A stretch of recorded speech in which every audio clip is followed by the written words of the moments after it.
My passion has been how you can use mostly the human resource to the benefit of the person, the individual, and for the Pan-African movement. So I'm a Pan-Africanist. That took me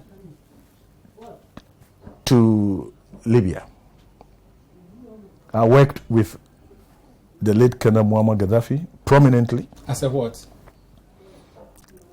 I started with the Al-Mataba movement. I mean, intelligence and counterintelligence. That's what interested me. You know, in fact, I was inspired most into that one by my uncle. You know, Captain Chikata. You were involved in espionage. Oh no, that is a wrongly used word. But it was something like that.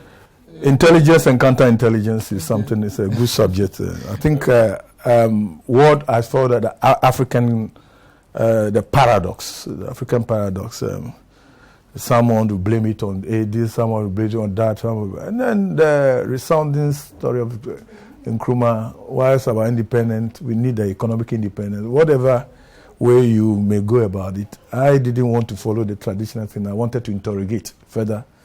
So those passions actually moved me away from the science lab into the domain of the humanities and everything like that. So interesting journey. I stayed with Muammar Gaddafi, and I was the coordinator of Ghana in the International General People's Congress.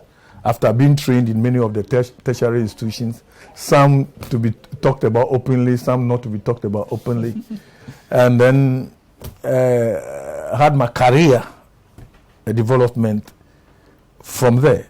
That is, I left here after sixth form and had my tertiary from this institution, from this training, this on this stuff, on that. And a lot of money was spent in my education by the Gaddafi regime in Europe and everywhere. And I rose up quickly and became part of his indispensable staff. So I worked there as an assistant to him. I was involved in the local B thing. Negotiation. No. The negotiation to get people out. I was involved in turning the desert into agricultural place. The artificial river, the river. Mm-hmm. You know, and I was involved in the committee that actually changed the OAU to AU. I had to travel Africa most of the time. In fact, when Muammar Gaddafi came here, through the desert, we were the elite team that came here, football coupon here and there.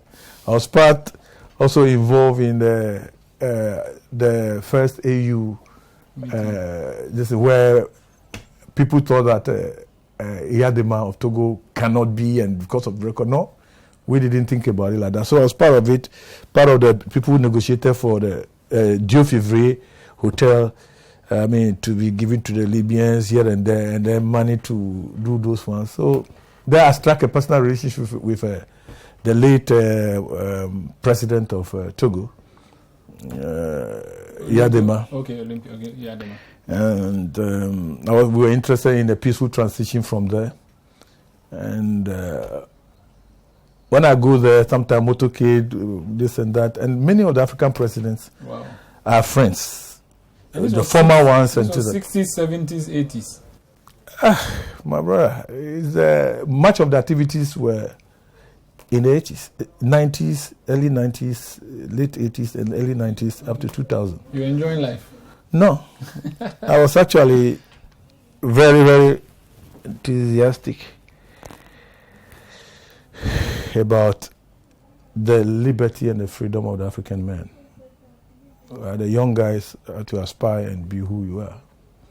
So a lot of my set goals I have to change all over the way. I have worked very, very hard and been in dangerous situations.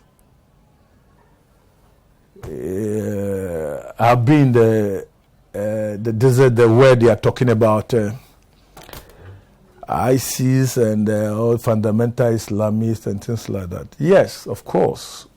There are wonderful people who are the Islamists. But there are a lot of them too who have got it wrong. Just like a lot of us here who have got it wrong.